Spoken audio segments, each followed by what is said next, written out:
You ask Tiger to solve. This deals with linear equations with one unknown. The final result is x equals 4.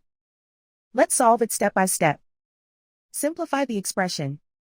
Find the greatest common factor of the numerator and denominator. Factor out and cancel the greatest common factor. Swap sides. Isolate the x. Multiply both sides by 10. Group like terms. Multiply the coefficients. Simplify the fraction.